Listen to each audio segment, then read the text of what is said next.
Hey guys, Eric here. On today's video, I'm going to be talking about, well, the event that Apple had on September 10th, which was a few days ago, so I'm sorry for being late. Anyway, let's hit the intro so we can get started.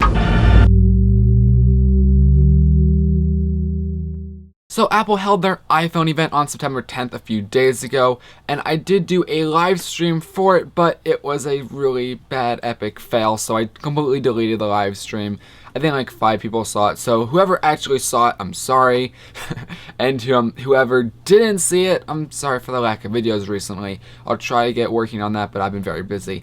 Anyway, let's get into the video. So the first thing that was announced was the iPhone 5C. It has basically the same design, but there now is a gold color. The iPhone 5S does have a fingerprint reader on the home button. It actually is called the Touch ID, and it lets you unlock your smartphone by just using your finger. It does seem like a pretty cool feature. Anyway, though, moving inside, talking about the processor, there's the new A7 chip. The A7 chip is supposed to be double the CPU power and also double the graphic power. Oh, and did I mention that Apple claims this is the first 64-bit processor in, well, a smartphone? I'm not entirely sure if it's true that Apple has the first 64-bit processor in their phone. I'm sure at some point a smartphone manufacturer has put a 64-bit processor in a smartphone. It just probably wasn't mainstream or anything, but still, it's nice to have the 64-bit processor. Oh, and if anyone is worried about compatibility issues, the A7 chip is a 64-bit processor, but it also supports 32-bit. I'm not exactly sure how that works, but that's what Apple claims. Moving on, now this is the first time Apple has ever done this, and now they have a, well, second processor in it.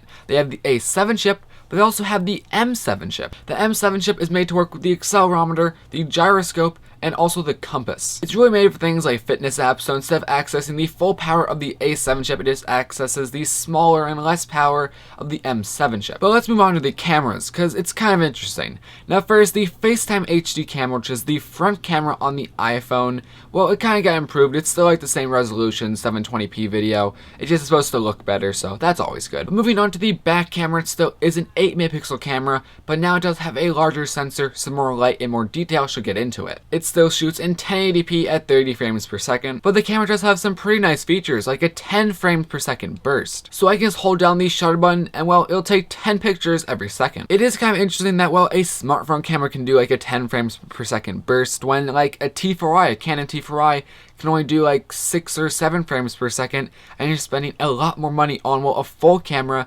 when the iPhone camera really is just a second thought to the iPhone. It's not the actual device. But talk about something even more amazing, well, the iPhone 5S camera can kind of do slow motion at 120 frames per second in 720p video. Now that is actually kind of crazy, a smartphone camera doing 120 frames per second at 720p.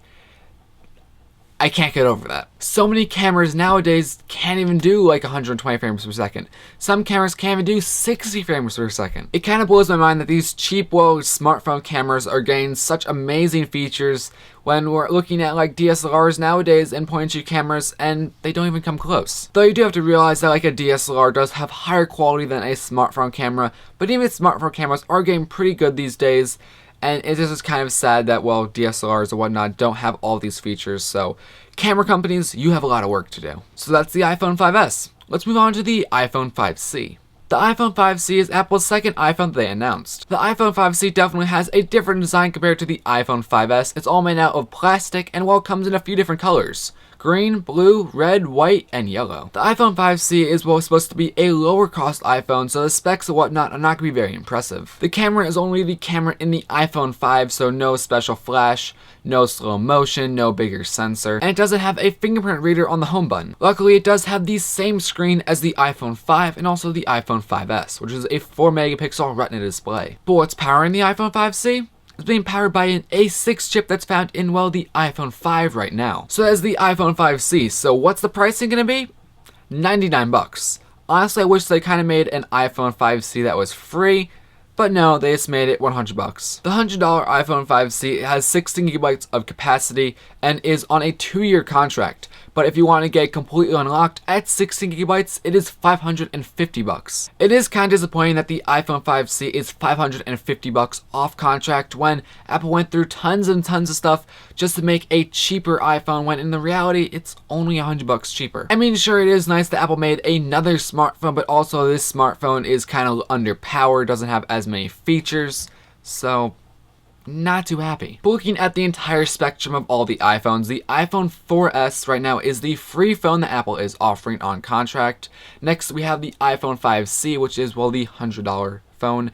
Then we have the $200 iPhone 5S. Personally, I would just go with the iPhone 5S. I don't think the iPhone 5C is really worth it for $100 difference. Before I end this video, let's quickly talk about iOS 7. iOS 7 is Apple's next mobile operating system. It has some new features, it has some new looks and whatnot. I'm not going over iOS 7 in this video, but I will say that the iPhone 5S and the iPhone 5C will be shipping with iOS 7. iOS 7 is coming out on September 18th, and the iPhone 5S and iPhone 5C are coming out on September 20th. I'm not going to be getting the iPhone 5S or the iPhone 5C, just not in my price range at the moment, but I am looking forward to iOS 7 to get on my iPad. So guys, as Apple's event, no, they did not release any smartwatch or iWatch or anything. I still hope that it's coming later on.